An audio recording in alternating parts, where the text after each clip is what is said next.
Life itself appears designed to celebrate its own existence.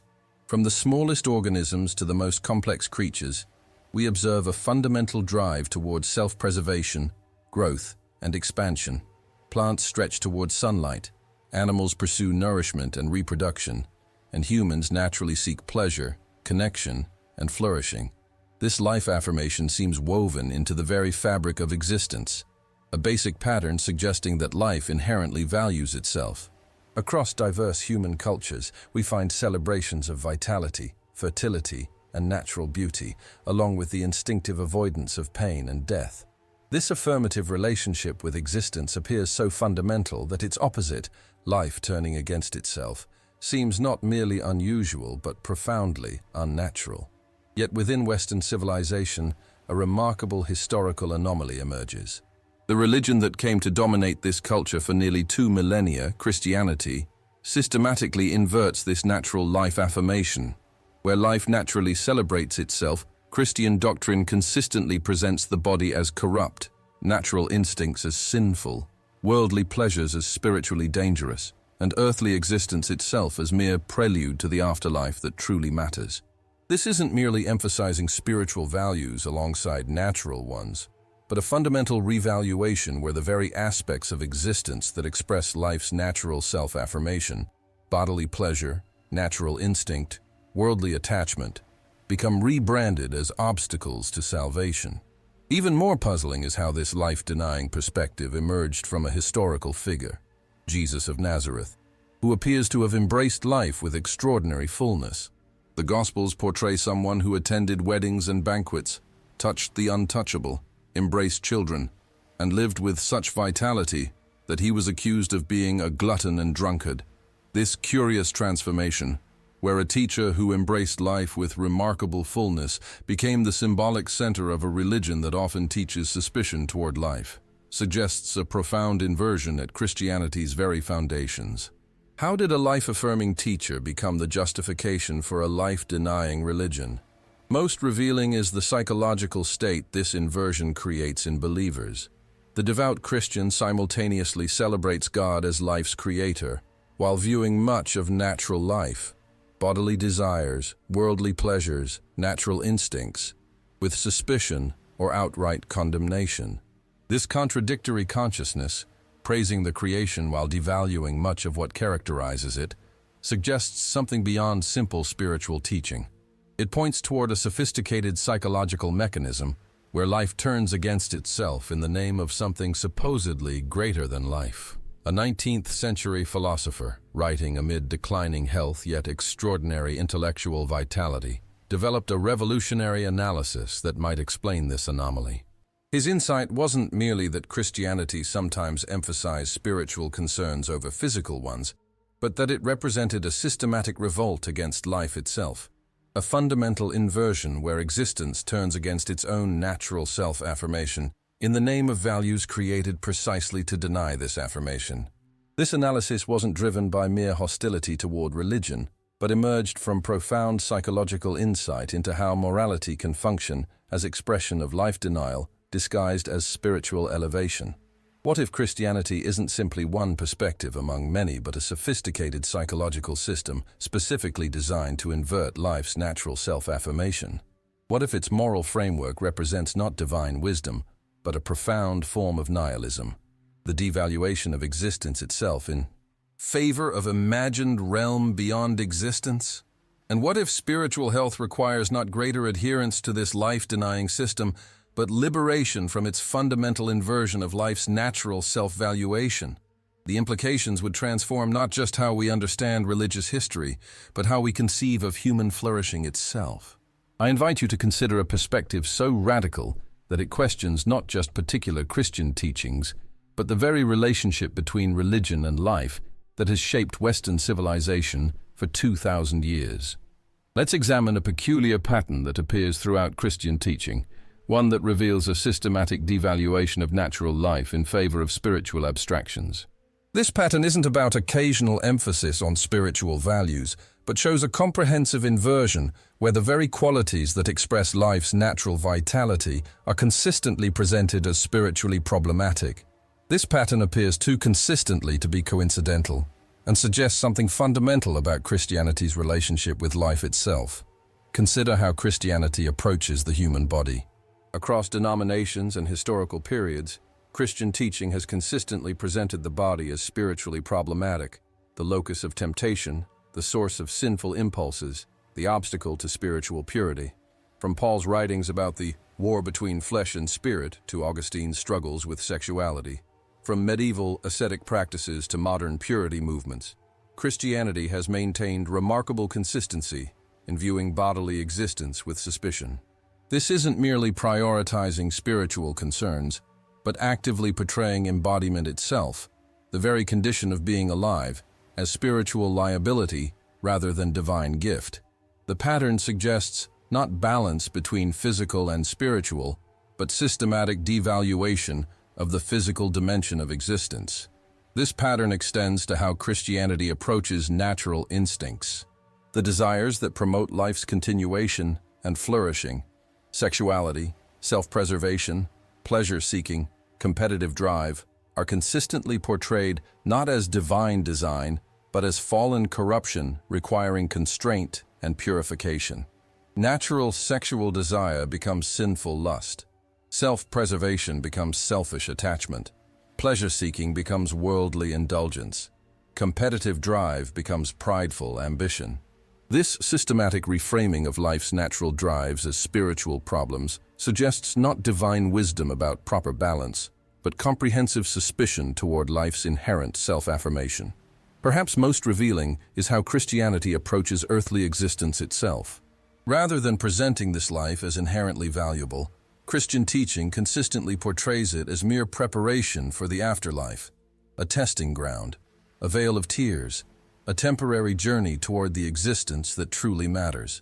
From sermon language about being just passing through to hymns celebrating departure from this world of woe, Christianity has maintained remarkable consistency in relativizing the value of the only life we directly experience in favor of promised existence beyond death.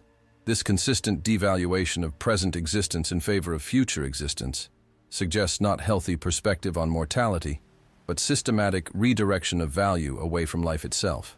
Even Christianity's central symbol reveals this pattern. The crucifix, an instrument of torture and death, stands as Christianity's primary visual representation, suggesting that life's culmination lies not in its full expression, but in its sacrificial termination. While other religious traditions often use symbols of vitality and flourishing, trees, flowers, sexual imagery, Christianity centralizes an image of life being extinguished, suggesting that the highest spiritual moment comes not through life's affirmation, but through its surrender. This symbolic choice isn't arbitrary, but reflects Christianity's distinctive relationship with life itself. These anomalies point toward a disturbing possibility. What if Christianity represents not divine wisdom about proper living, but sophisticated system of life denial? A comprehensive framework that inverts life's natural self-affirmation into suspicion toward the very conditions of being alive. What if its moral teachings function not to enhance life, but to turn life against itself in the name of values created precisely to devalue existence? And what philosopher saw this pattern with such clarity that his analysis has been systematically misrepresented by religious authorities for over a century? The question isn't whether Christianity sometimes offers comfort or moral guidance, it undeniably does, but whether its fundamental orientation toward life itself represents profound form of nihilism disguised as spiritual elevation. In 1888, Friedrich Nietzsche wrote what would become his final completed work, Ecce Homo. His health was rapidly deteriorating. Crippling migraines, near blindness, and digestive disorders had already forced him from his university position years earlier. Writing amid physical suffering yet extraordinary mental clarity, Nietzsche developed his most provocative analysis of Christianity's relationship with life, an analysis emerging not from academic detachment, but from his own passionate struggle to affirm existence despite physical pain and social isolation. What positioned Nietzsche uniquely to see what others couldn't was his unusual personal journey. Raised in extraordinary religious devotion, his father and both grandfathers were Lutheran pastors, He had experienced firsthand Christianity's psychological effects on its adherents. Yet his training in classical philology, the meticulous historical analysis of ancient cultures, gave him rare perspective on how differently pre-Christian civilizations had related to natural life. This combination of religious immersion and classical scholarship allowed him to recognize patterns in Christianity's approach to existence that others either missed entirely or lacked the courage to articulate. During this period of intense creativity, amid physical decline, Nietzsche contemplated a question few had asked with such radical directness. What if Christianity's moral framework represents not divine wisdom, but systematic hostility toward life itself? Rather than focusing primarily on theological claims about God's existence or Jesus' divinity, he examined Christianity's psychological effects, how it shaped adherents' relationship with their own bodies, natural instincts, and earthly existence. This approach led to a revolutionary insight.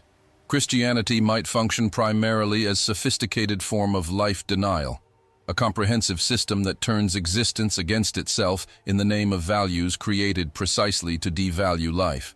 In his notes from this period, Nietzsche wrote, "Christianity was from the beginning, essentially and fundamentally, life's nausea and disgust with life, merely concealed behind, masked by, dressed up as, faith in another, or better, life." This wasn't mere provocative rhetoric, but profound psychological observation, recognizing that Christianity's promise of superior afterlife necessarily required devaluing the only life directly experienced. For Nietzsche, Christianity's otherworldly focus wasn't innocent spiritual perspective, but systematic redirection of value away from existence itself. What distinguished Nietzsche's analysis from mere anti-clerical critique was his recognition of Christianity's psychological sophistication and historical significance. During these final productive months before his mental collapse, he developed his concept of ressentiment, identifying how Christianity's moral inversions transformed natural human vitality into sin while elevating its absence into virtue. This wasn't random cultural development, but represented revolutionary psychological strategy, the transvaluation of values that fundamentally altered Western civilization's relationship with life itself. In his personal writings from this period, Nietzsche described his goal not as destroying faith, but exposing Christianity's life-denying foundations. "I don't condemn Christianity because it offers comfort to the suffering, but because it does so by teaching them to interpret their suffering as punishment for being fully alive." This wasn't nihilistic rejection of all values, but recognition that truly life-affirming values might require liberation from moral systems that systematically turn life against itself. As Nietzsche worked through these insights, amid increasing physical pain and approaching mental breakdown, he was developing an analysis that wouldn't merely critique particular Christian doctrines, but would expose Christianity's fundamental orientation toward existence itself. What if the religion that dominated Western civilization for 2 millennia represents not divine wisdom but sophisticated form of nihilism, the devaluation of life in favor of imagined existence beyond life? What if spiritual health requires not greater adherence to this system but liberation from its comprehensive inversion of life's natural self-affirmation? Nietzsche's first compelling evidence appears in his analysis of how Christianity transformed natural human qualities into sins. In On the Genealogy of Morals, he meticulously documents how Christian moral language systematically inverted natural life values. Strength became evil pride. Natural sexuality became sinful lust. Self-affirmation became selfishness. Joy in existence became worldly attachment. This wasn't random moral development, but comprehensive transvaluation, where precisely the qualities that express life's natural vitality were systematically condemned, while their opposites, weakness, self-denial, humility, detachment from life, were elevated as virtues. This linguistic evidence reveals not balanced moral teaching, but sophisticated system that turns life against itself through moral vocabulary that consistently devalues natural vitality. Consider the historical evidence. Pre-Christian cultures typically celebrated bodily existence, fertility, and natural vitality in their religions. Greek traditions honored physical beauty and excellence. Roman religions included sexual elements in worship. Indigenous traditions worldwide incorporated fertility rituals and celebrated natural cycles. Yet Christianity systematically removed these life-affirming elements, purifying religious practice from sexuality, reframing bodily existence as spiritual obstacle, and redirecting religious focus from celebrating natural life toward transcending it entirely. This historical transformation reveals not cultural evolution, but fundamental reorientation of religious consciousness away from life affirmation. The evidence extends beyond moral language to specific Christian practices. Nietzsche documented how Christianity developed sophisticated systems for constraining precisely the aspects of human experience that express natural vitality: sexual renunciation through clerical celibacy and marriage restrictions, physical mortification through fasting and self-punishment, pleasure denial through ascetic practices, wealth rejection through poverty vows. These weren't occasional spiritual disciplines, but systematic program for subordinating natural life expression to spiritual framework that consistently depicted such expression as spiritually problematic. The comprehensive nature of these practices suggests not balanced approach to human flourishing, but deliberate program of life denial. Literary evidence provides another layer of confirmation. Analyzing Christian texts across centuries, Nietzsche identified consistent pattern where earthly existence is portrayed not as inherently valuable, but as dangerous testing ground, a vale of tears, a sinful world, a temporary pilgrimage toward the existence that truly matters. From medieval contemptus mundi, contempt for the world, literature to modern sermons emphasizing heaven over earth, Christianity has maintained remarkable consistency in relativizing present existence in favor of promised afterlife. This literary pattern reveals not healthy perspective on mortality, but systematic devaluation of the only life directly experienced. Perhaps most revealing is how Christianity transformed death itself. Nietzsche observed that while other traditions often viewed death as natural part of life's cycle, Christianity uniquely presented it as both punishment for sin and potential gateway to superior existence, simultaneously evidence of life's fallenness and escape from that very condition.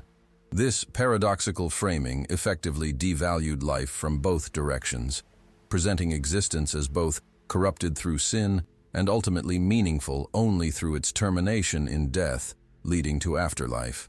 The sophistication of this double devaluation suggests not naive spiritual hope, but comprehensive system for redirecting value away from life itself. All these evidence streams converge on a revolutionary conclusion.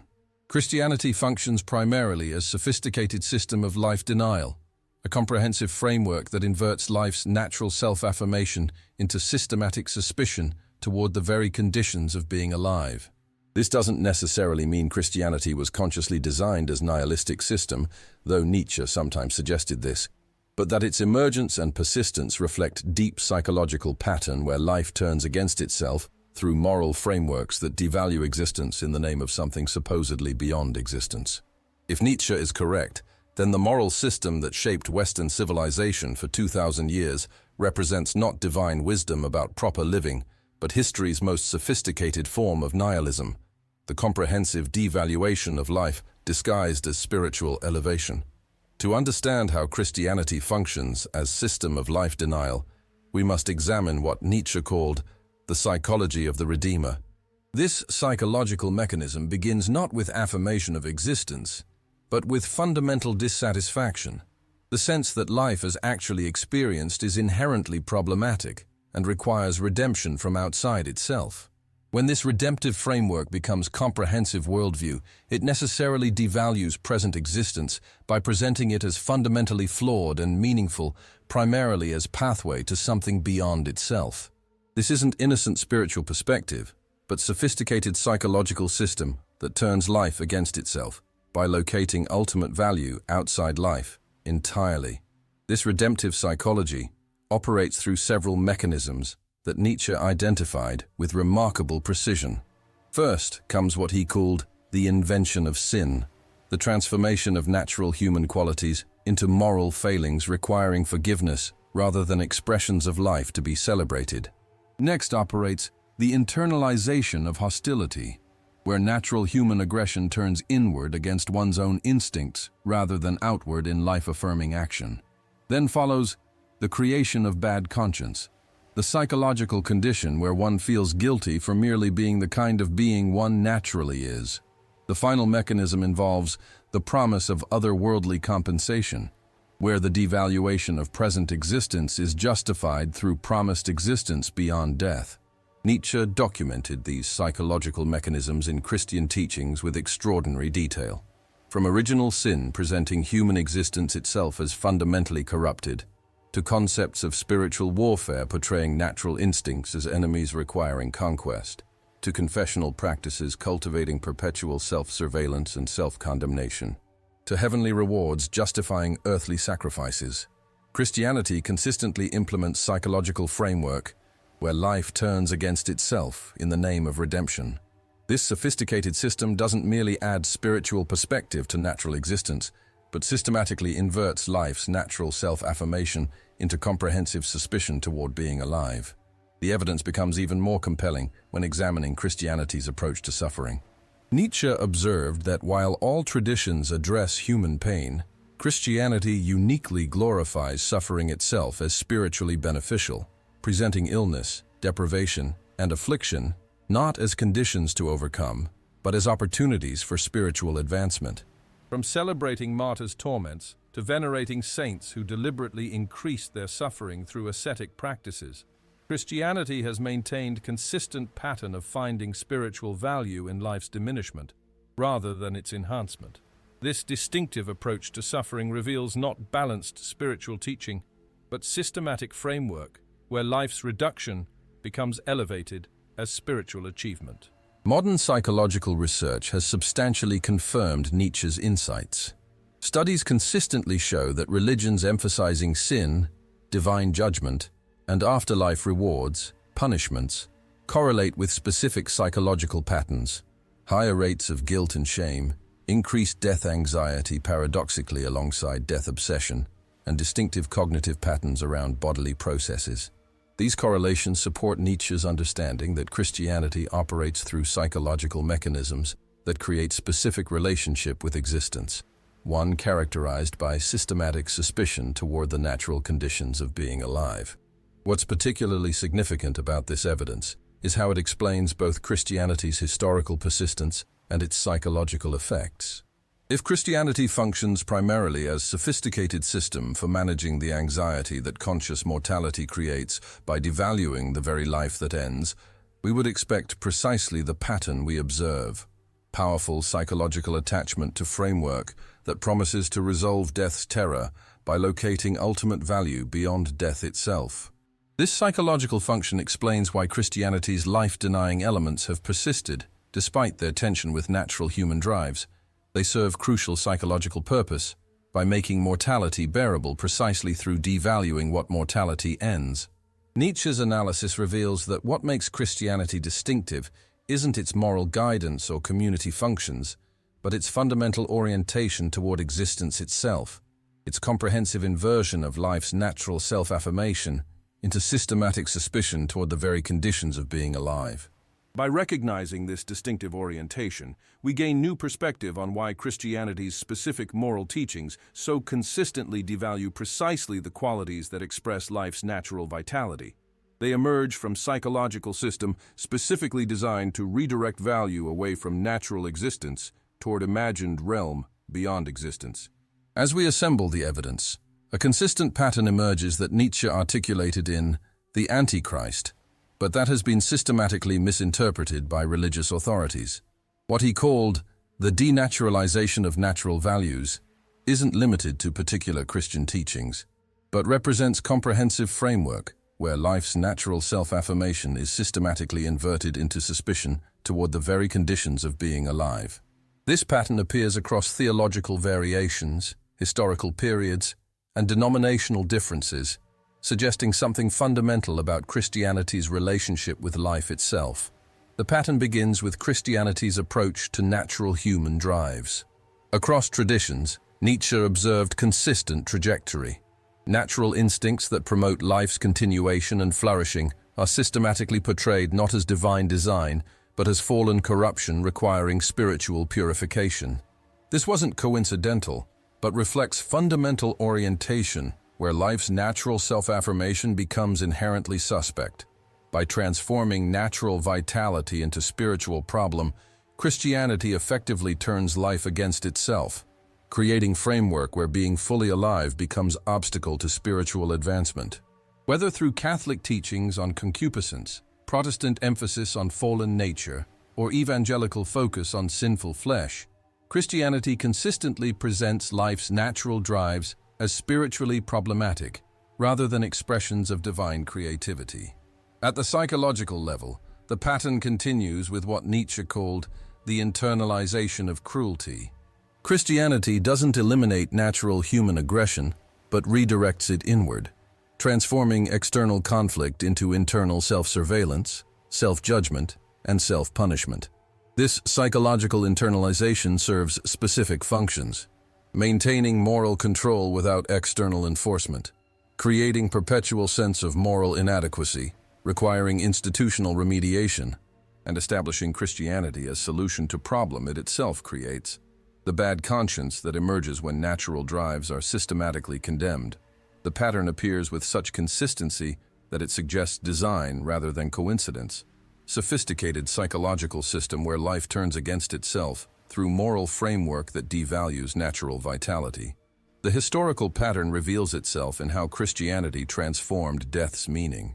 Nietzsche documented how pre-Christian traditions typically viewed death as natural part of life's cycle, while Christianity uniquely presented it as both punishment for sin and gateway to superior existence. This distinctive framing effectively devalued life from both directions, presenting existence as corrupted through sin and meaningful primarily through its termination in death leading to afterlife. Whether through medieval memento mori, remember you must die, practices, or modern funeral emphases on going to a better place, Christianity has maintained remarkable consistency in finding death more spiritually significant than life. This consistent pattern suggests not balanced perspective on mortality, but systematic framework for devaluing the only existence directly experienced. Perhaps most revealing is the pattern Nietzsche identified in how Christianity responds to life-affirming alternatives. When philosophical systems celebrating natural existence emerged, from Renaissance humanism to Enlightenment naturalism, from romanticist vitality to scientific materialism, Christianity consistently responded with remarkable hostility, portraying these perspectives not as alternative viewpoints, but as dangerous spiritual threats. This consistent opposition to life affirmation suggests not balanced spiritual teaching, but framework fundamentally oriented against life's natural self-valuation. The pattern appears with such regularity across historical periods that it reveals Christianity's distinctive relationship with existence itself, one characterized by systematic suspicion toward natural life. The pattern extends to how Christianity approaches pleasure itself. Nietzsche observed that while all traditions address human enjoyment, Christianity uniquely treats pleasure with fundamental suspicion, presenting enjoyment not as natural life affirmation, but as spiritual danger requiring vigilant monitoring. From ascetic traditions celebrating pleasure denial to modern teachings emphasizing spiritual risks of enjoyment, Christianity has maintained consistent pattern of finding natural human pleasure spiritually problematic, rather than potentially divine gift. This distinctive approach reveals not balanced spiritual teaching, but systematic framework, where life's natural self-affirmation becomes inherently suspect. What makes this pattern particularly difficult to recognize is how thoroughly Christian values have shaped Western consciousness. The very frameworks through which we understand morality, spirituality, and human purpose have been influenced by 2,000 years of Christianity's distinctive orientation toward life, making its inversions appear natural and self-evident rather than historically contingent and psychologically distinctive. This moral conditioning explains why Nietzsche's analysis appears so radical. It challenges not just specific religious teachings, but fundamental framework through which Western civilization has related to existence itself for nearly 2 millennia. The implications of Nietzsche's analysis extend far beyond academic critique of religious teaching into the practical reality of how we relate to our own existence. If Christianity functions primarily as a sophisticated system of life denial, a comprehensive framework that inverts life's natural self-affirmation into suspicion toward the very conditions of being alive, then many of our basic assumptions about spiritual and psychological health require fundamental reconsideration. This isn't merely theoretical concern, but has profound consequences for authentic human flourishing beyond the constraints that life-denying morality imposes. First, we must confront what Nietzsche called the Great Liberation, the possibility that genuine spiritual development might require not greater adherence to Christianity's moral framework, but liberation from its fundamental hostility toward natural life. When morality systematically condemns precisely the qualities that express life's vitality, bodily pleasure, natural instinct, self-affirmation, joy in existence, authentic flourishing might require developing different relationship with these qualities than Christianity typically teaches.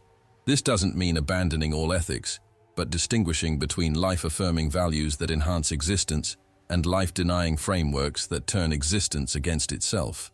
The question becomes not, am I sufficiently mortifying my natural self? But, how might I develop values that celebrate rather than condemn the very conditions of being alive? The psychological implications are equally significant. If Christianity's moral framework creates what Nietzsche called the bad conscience, the condition where one feels guilty for merely being the kind of being one naturally is, then psychological health might require healing this artificial division rather than deepening it through greater moral stringency. Nietzsche suggested that what he called the great health involves not more effective repression of natural drives, but their integration and refinement into expressions that enhance rather than diminish life. This doesn't mean abandoning all self-regulation, but developing forms of self-mastery that come from psychological wholeness rather than internal division, integration rather than suppression of natural human capacities. For relationship with our own bodies, the implications are particularly transformative. If Christianity has systematically taught suspicion toward embodiment itself, presenting physical existence as spiritual liability rather than divine gift, then genuine spiritual development might require rediscovering the body as site of potential wisdom and vitality rather than obstacle to spiritual advancement.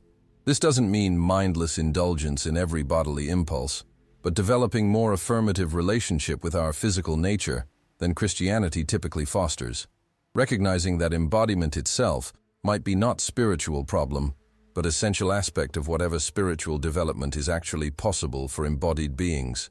Perhaps most profound is the implication for how we understand life's purpose itself. If Christianity consistently devalues present existence in favor of promised afterlife, teaching that this life matters primarily as preparation for existence beyond death, then authentic purpose might require finding meaning within life itself, rather than locating it beyond life.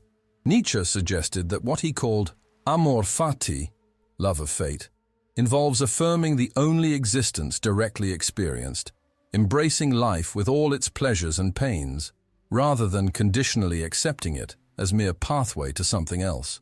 This reconceived purpose isn't selfish hedonism, but might actually represent more profound affirmation of whatever created existence than frameworks that systematically devalue that very existence. This doesn't mean rejecting all Christian insights, but distinguishing between elements that might enhance human flourishing and moral frameworks that systematically turn life against itself. As Nietzsche wrote, one can value Christian compassion while recognizing the life-denying foundations from which it often emerges. This distinction allows for appreciating Christianity's genuine contributions, while critically examining how its fundamental orientation toward existence might reflect profound form of nihilism disguised as spiritual elevation. These implications suggest a radical but liberating possibility. What if the path to genuine spiritual and psychological health requires not greater adherence to Christianity's moral framework, but liberation from its systematic hostility toward natural life? What if authentic flourishing lies not in better implementation of life-denying values, but in the development of fundamentally life-affirming alternatives? Why has this understanding of Christianity as sophisticated system of life denial been so consistently obscured or actively suppressed? Nietzsche identified what he called the conspiracy of life denial, not necessarily conscious deception, but a multi-layered system that maintains Christianity's appearance as life-enhancing spiritual teaching while concealing its fundamental hostility toward natural existence. This conspiracy operates through conceptual frameworks, institutional practices, and psychological dynamics that collectively prevent recognition of how Christianity systematically inverts life's natural self-affirmation into suspicion toward the very conditions of being alive. The conceptual dimension of this conspiracy involves what Nietzsche called the sanctification of life denial. Christian teaching consistently presents its devaluation of natural life not as nihilistic rejection, but as spiritual elevation, portraying the systematic subordination of bodily existence, natural instinct, and earthly attachment as path to higher spirituality rather than sophisticated form of life rejection. This conceptual framing serves crucial purpose, concealing how Christianity's moral framework turns life against itself, while presenting this very inversion as spiritual advancement. By sanctifying the denial of natural vitality as path to divine connection, this conceptual sleight of hand prevents recognition of how fundamentally life-denying Christianity's moral orientation actually is. Institutionally, the maintenance of moral authority creates obvious advantages. Nietzsche documented how religious organizations benefit from presenting themselves as guardians of spiritual wisdom rather than promoters of sophisticated nihilism, claiming authority over natural life while concealing their systematic devaluation of that very life. If Christianity were widely recognized as fundamentally oriented against natural human vitality, these institutions would lose their primary source of moral authority. This institutional self-protection helps explain why perspectives exposing Christianity's life-denying foundations are so consistently marginalized or misinterpreted. The psychological dimension of the conspiracy operates through what Nietzsche called the internalization of the slave revolt. He observed how Christianity trains believers to experience natural vitality itself as spiritually problematic, creating psychological condition where the very expression of life affirmation triggers guilt, anxiety, and moral self-condemnation. This psychological conditioning creates powerful resistance to recognizing Christianity's life-denying orientation, as questioning its moral framework becomes not intellectual exploration but spiritual transgression. By establishing framework where natural life affirmation itself feels sinful, Christianity effectively prevents the very recognition that might reveal its fundamental hostility toward life. Educational systems within religious contexts further reinforce this conspiracy. Nietzsche observed how religious education consistently presents Christianity's life-denying elements not as expressions of fundamental hostility toward natural existence, but as balanced spiritual wisdom about proper living. This educational framing creates individuals capable of maintaining remarkable blindness to the systematic life denial operating through familiar moral teachings, producing what Nietzsche called the pious self-deception, where believers remain sincerely unaware of how fundamentally life-denying their own moral framework actually is. Perhaps most insidious is what Nietzsche called the valorization of weakness.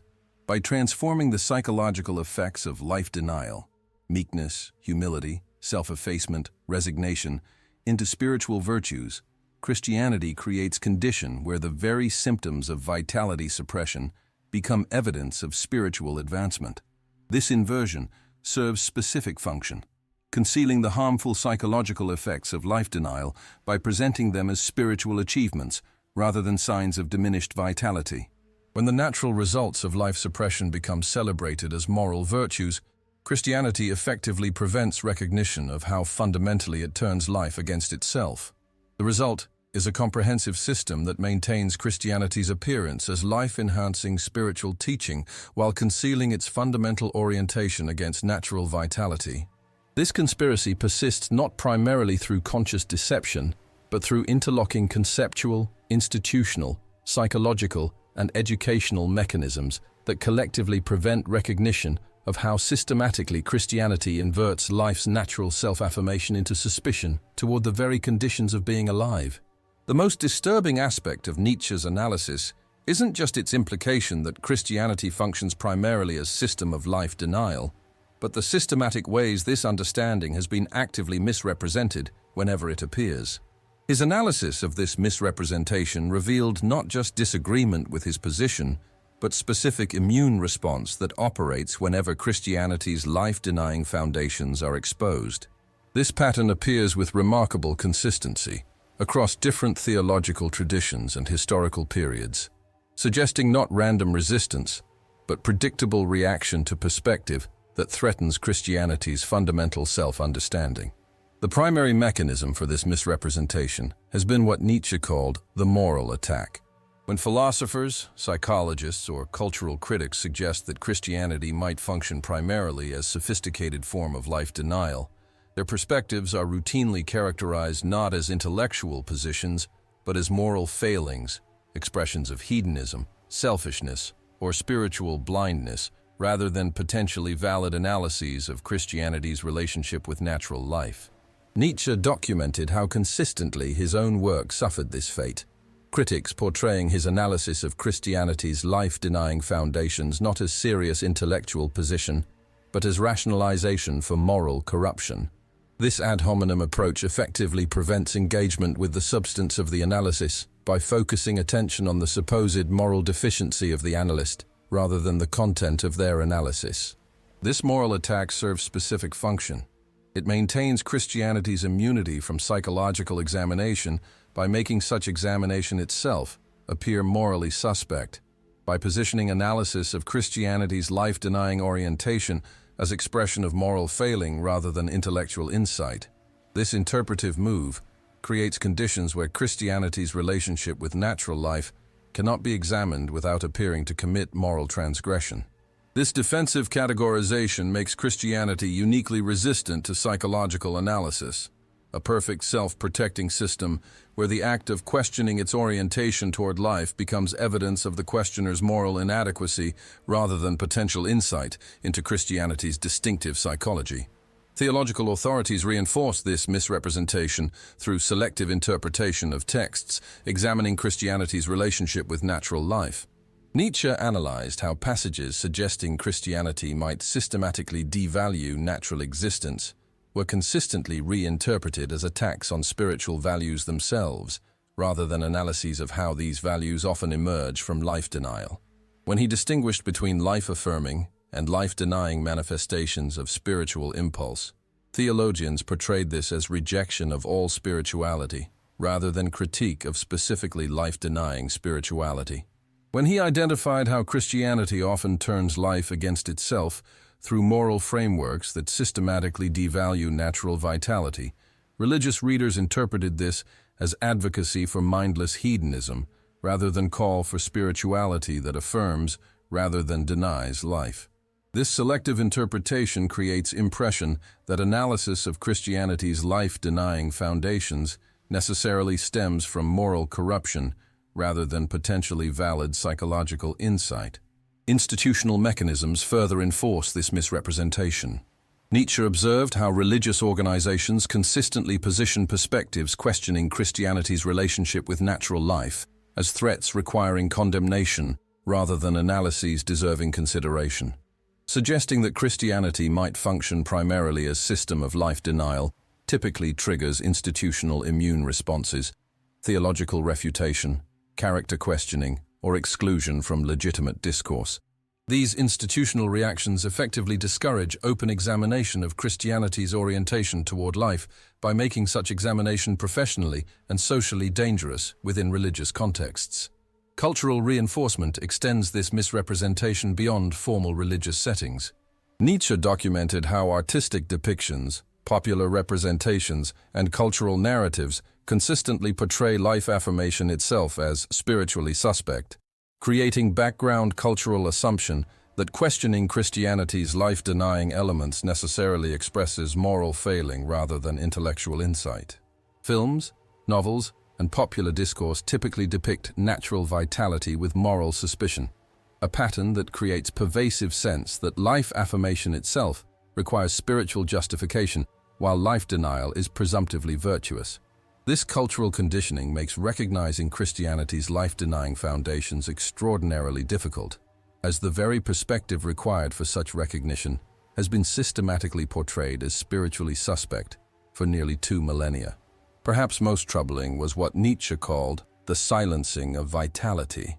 He collected numerous accounts of individuals who recognized through direct experience how Christianity's moral framework turned them against their own natural vitality, creating internal division between spiritual identity and sinful natural self. Yet when they attempted to articulate this recognition, they were systematically reinterpreted by religious authorities.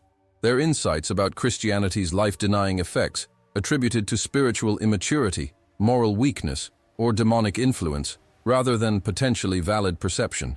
This created conditions where direct experience that might challenge Christianity's self-presentation as life-enhancing was effectively excluded from legitimate discourse, maintaining the illusion that its moral framework represents balanced spiritual wisdom rather than sophisticated system of life denial.